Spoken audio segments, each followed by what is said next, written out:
Hello everybody, today we're going to take a look at another political shift. This time it's going to be for the U.S. House between 2014 and 2022. These are two midterm elections, 8 years apart, so let's get right into it. Here's a little bit of comparison and background between these two elections. 2014, Republicans won the majority of the popular vote with 51.2%. Democrats got 45.5%. Republicans picked up seats in the House, and they had a sizable majority. In 2022, we might remember that was a closer election with the popular vote. Republicans got 50.6%, Democrats 47.8%. Republicans ended up with 222 seats, Democrats 213. 14 was a better year for the Republicans, there's no question about that, but let's see what has happened over these 8 years. So we're going to come back to the usual spreadsheet, and we've got the states in the first column. The second column is the 2014 statewide popular vote for the Democrats in the U.S. House. The next column is the same for the Republicans. The next column is the 2022 statewide popular vote for the Democrats in the House. The next column is the same for the Republicans. The next column are the Democratic shifts between these two elections, followed by the Republican shifts, and the last column is the net change between the two parties between the two elections. And I also have shading in this column. The lightest colors, those are going to be under 5-point shifts. The darkest colors are 10 or more point shifts. So the two caveats to mention are, this is just comparing the statewide popular vote for the U.S. House. In certain states, the numbers are skewed because certain candidates run unopposed or there's a third-party candidate. There's not a lot I could do about that. I just take the vote for the Democrats and the Republicans and I compare them.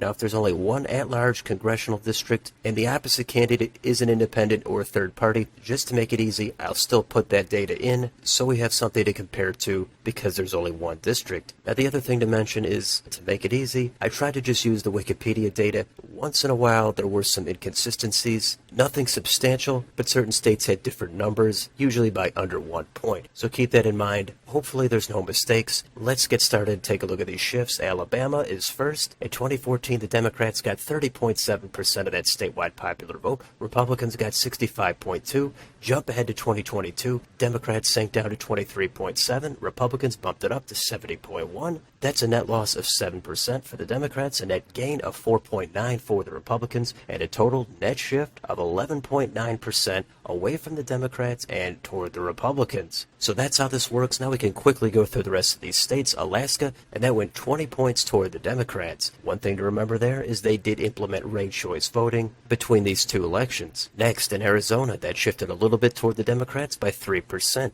Arkansas, that went toward the Republicans by 5.7%. California got bluer by 7.7%. Colorado got a lot bluer by 15.9%. Connecticut had a small red shift of 2%. Delaware had a double-digit red shift of an even 10%. Florida shifted in the same direction by 6.7%. Georgia went double digits toward the Democrats by 12.2%. Hawaii, a smaller shift there by 3.2%. Idaho back toward the Republicans by 10.3%. Illinois, 9.6% toward the left. Indiana, very little change there, 0.6% toward the Democrats. Iowa was more favorable toward the GOP by 4.8%. Kansas toward the Democrats by 12.2%.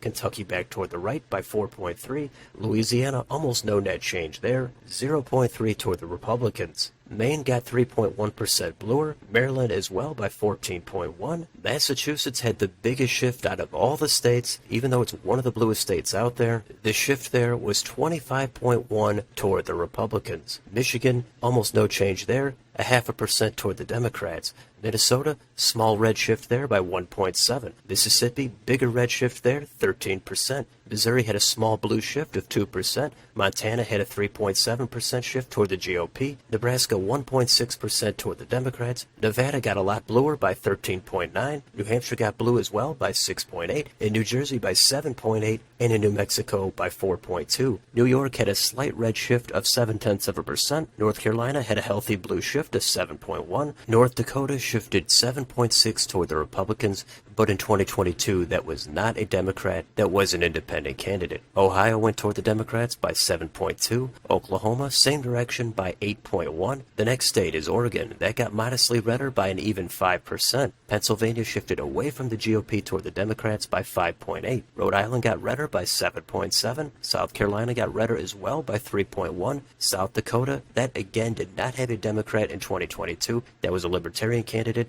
but to make it easy, that shifted 21.8 toward the Republicans. Tennessee went 1.1 toward the GOP, Texas 7.1 toward the Democrats, Utah 1.3 toward the Republicans. In Vermont, almost no change there, only 0.2% toward the Democrats. Virginia had a big leftward lurch by 17.4. Washington also went in that direction by 13%. West Virginia surged toward the Republicans by 20.6. Wisconsin also got redder by 9.8. And the last state is Wyoming, and that went 1.8 toward the Democrats. So those are all the states. Here's your national shift. That went 3% away from the Republicans and toward the Democrats. And what we always do with this data is we apply it to a map to help visualize the changes. Here it is. It's similar shading. The darkest colors are 10 or more point shifts. This time, though, the very lightest colors, those are under 1 point shifts. Those would be the tilt margins. So we have 4 levels of shading. And are there any takeaways? Well, there's a lot of states that shifted in all different directions. Some blue states got redder, some red states got bluer. So it's kind of a mixed bag. 2014 was a better year for the Republicans, so there should be a little bit more shifting toward the Democrats, and I think that does bear out. Also, again, this is just the statewide popular vote for each party. Some districts had candidates running unopposed, others had independents or third-party candidates that could skew the results in some of these districts in some of these states. So you could look more into the individual states. This is just to make it simple. The shading is also on here for the congressional breakdown in Nebraska and in Maine, so you could comb through all the data and pull out any notable stats you'd like. But these are the shifts from 2014 to 2022 in the U.S. House. Let me know in the comments, what do you think about the shifts in any of these states? And what do you think about these 2 elections? Let me know your thoughts down below. On your way out, don't forget to like, share, and subscribe. Thanks for watching. I'll see you on the next video.